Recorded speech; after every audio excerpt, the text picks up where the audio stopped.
Now that we got introduced to what matter is, we're going to look at different types of matter.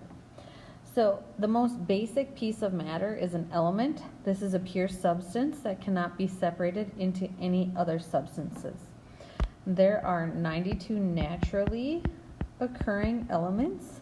Hydrogen is the most common element in the universe, and oxygen is the most common element in Earth's crust.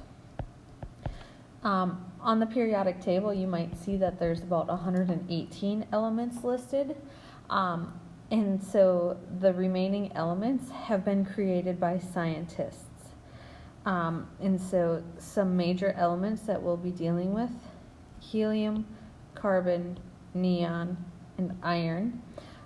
Helium is a gas that's lighter than air. We use it in balloons, helps them rise up. Carbon has the ability to combine with a ton of other elements, including itself, and it's one of the most common elements in living things. Neon is a gas that gives off a reddish-orange glow when electricity goes through it. We use it in colored lights and signs. And then iron is a metal. It's very hard and strong, and it's the main component in steel. So when we look at elements, each element has a unique set of properties. This allows elements to be identified by their properties. For example, iron and nickel are both metals and conduct heat and electricity. However, iron is attracted by magnets, while nickel is not. So elements have, the discovery of elements have been around forever, and so they date back to about 250,000 or 100 years ago, to ancient Greek. A man by the name of Aristotle did a bunch of research on elements, and he projected that all matter consists of just 4 elements. However, he was a bit off. He called the 4 elements earth, air, water, and fire. And he said different kinds of matter contain only these 4 elements, but in different combinations. And this was accepted for the next 2,000 years. And then scientists started discovering the elements that we know today. So an atom is the smallest particle of an element that still has the element's properties. All atoms of an element are alike and identical. For example, all gold atoms have the same structure and property, regardless if it's found as a gold nugget or it has been shaped into a gold ring. The atoms of both would be the same. If you took an atom from here and an atom from here, you would have no clue which structure it came from. Elements can combine to form compounds, and compounds are unique substances that form when 2 or more elements combine chemically. For example, when we take 2 hydrogen atoms and 1 oxygen atom, we can combine them chemically to make water. Compounds always have the same components, and they're always in the same proportions. So that means no matter what, whenever we have H2O, it will always make water. And they will have the same composition. So that means, like, if you take water from Glenville and then water from Albert Lea, it's still going to have that H2O composition. Each compound has different properties than the elements that it contains. So back to our water example, hydrogen and oxygen are both gases at room temperature. However, when they combine to make water, it is a liquid at room temperature. So the compound will always have different properties than the ingredients that go into it. Another example is sodium. Here's a picture of sodium for you. Is a silvery solid. It reacts explosively with water, and it's also very soft. It's a metal. It's so soft you can cut it with a butter knife. Chlorine is a greenish poisonous gas, and when they combine, they form a white crystal that is not poisonous. Molecules and crystals The molecule is the smallest particle of a compound that still has the compound's properties. And so generally, in order for a molecule to be created, you have to have two or more atoms bonded together. So right here would be one molecule of water. Similar to a molecule is a crystal. And a crystal is a rigid lattice-like framework of many atoms bonded together that is formed by some compounds. And these are sometimes made up of ions, and we'll talk more about ions later, but they are electrically charged forms of an atom. So when we look at table salt, what we'll see is we have this alternating pattern of purple, green, purple, green, purple, green. Well, each of those colors represents either a sodium ion or a chlorine ion. And so they line up very orderly, and it is very structured. Next, we have mixtures. Mixtures are combinations of any two or more substances in any proportion.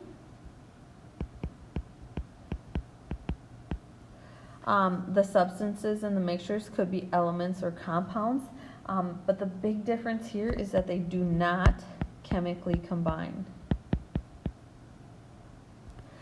They keep their original properties. So here we have some examples. So like the lemonade is a mixture of water, lemon juice, and sugar. And so when we deal with mixtures, we can almost always separate the components of the mixture into each individual thing. So we could get the water out, we could get the lemon juice out, and we could separate them into sugar too. The rock here is a mixture of smaller rocks and minerals. The salad dressing is a mixture of olive oil, vinegar, herbs, and spices. And then the flower package contains several different types of wildflowers.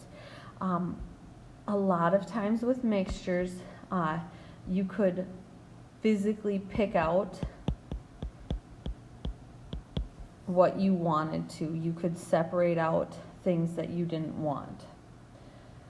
And so there are two types of mixtures.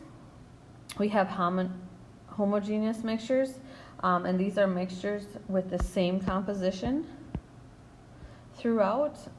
So like salt water in the oceans is an example of a homogeneous mixture.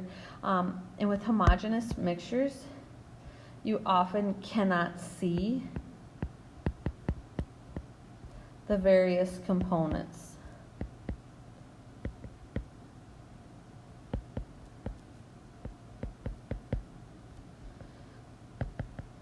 So like the salt water, you pretty much just see water. You can't actually see the salt in it. The heterogeneous mixtures are mixtures that vary in their composition. So for example, if you have two samples of trail mix, you put your hand in 2 times, you pull out 2 handfuls, they're very unlikely to be exactly the same. With trail mix, I don't like raisins, so it's very easy to go through and pick out the raisins and toss them aside.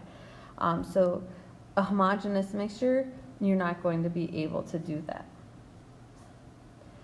So when we're talking about mixtures, we can look at the sizes of their particles.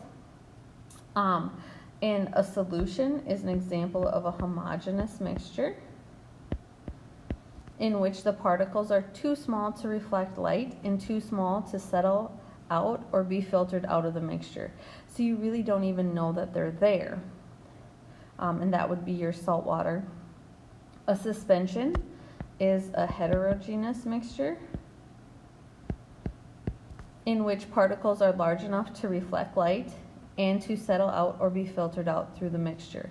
So anything that you have to shake before using is a good example of a suspension. So that oil and vinegar salad dressing, paint, orange juice, these are all types of suspensions. Colloids are a homogeneous mixture in which the particles are large enough to reflect light but are too small to settle out or filter blood. These are the really tricky ones. So like milk and blood are examples of colloids. So again, here's this in a diagram for you. The muddy water is a suspension. It contains visible pieces of solids, so you can see the mud or the dirt, and you can see it's also beginning to settle out here on the bottom. The salt water is a solution. It looks just like pure water. You can't actually see the salt particles. And then lastly here we have jello. It's a colloid. It is uniformly green. Those particles can't settle out, but they're reflecting light, and we know they reflect light because we can't see through it. Lastly, mixtures are usually easily separated. The different physical properties are used for separation. So like oil is less dense than water, so a mixture of oil and water can be separated by letting it stand until the oil floats to the top. Other examples of separating mixtures, the sun heats salt water in this lake, which causes the water to evaporate, leaving the salt behind. A coffee filter will let the water drain through, but not the coffee grounds. And then the magnet can be used to separate iron filings from sand because the iron has that magnetic property while the sand does not.